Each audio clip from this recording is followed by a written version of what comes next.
Hi mga tropa, update pala sa mga alaga natin na native pabo at Rhode Island Red.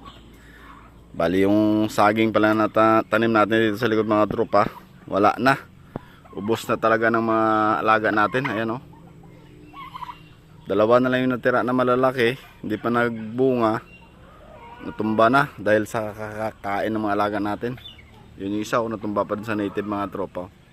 Yun.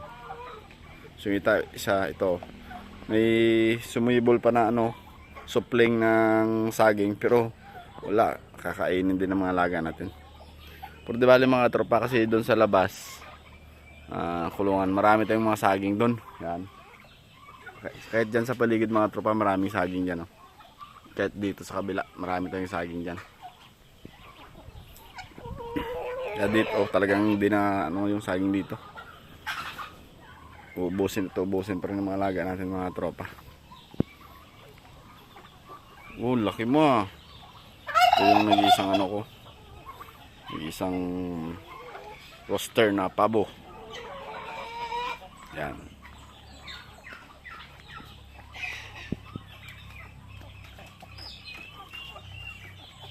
Grabe yung pakakainin ko mga tropa araw-araw.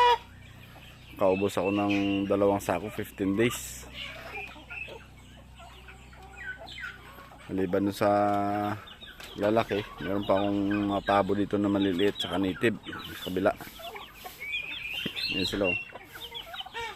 Kaya sobrang dami talaga ng alaga natin mga tropa.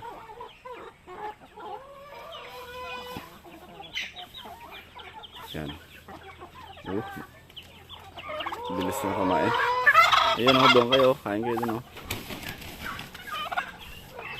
Punta natin pala yung native. Silipin natin yung mga tropa.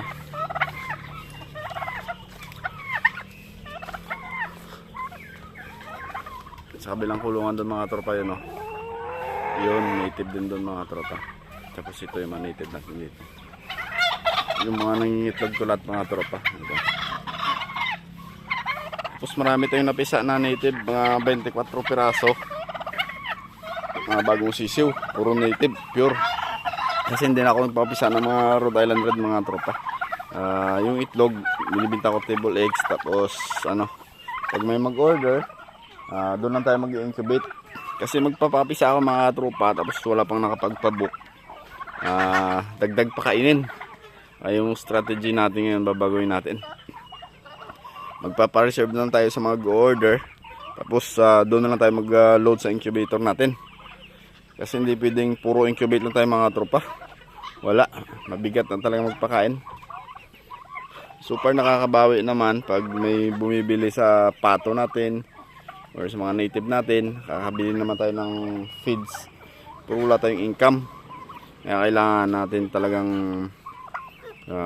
wag muna dagdagan yung pagpaparami sa kanila. Kaya mas na mga tropa, pa-reserve ng order, tsaka tayo mag-incubate para at least kahit pa paano hindi madagdagan yung manok natin. Kasi pag nagpadami ng Rhode Island, mahirap, matagal silang lumaki. Ibalik yung native mga tropa, kahit din natin paitlogin pag nagidad ganyan maganon sa kulungan mahigit 1 kilo. Maraming bumibili. Nung nakaraan may umorder sa akin na native, inubos yung native ko, kaya parang nagsimula ulit ako na mag-breed na mga ganyan na mga tali na native Yan. Ang ganda ng mga alaga natin mga tropa, solid. Ang dami nila magbe-breed ka pa ba ng Rhode Island ito? Bali mahigit 40 piraso ata ito mga tropa, yung hens natin na Rhode Island Red. Bali kailangan natin makakuha ng 1 table tray per day na itlog. Sige mga tropa, kita-kits sa mga next vlog natin. Abangan nyo lagi sa YouTube. Update tayo araw-araw sa video natin. Salamat mga tropa.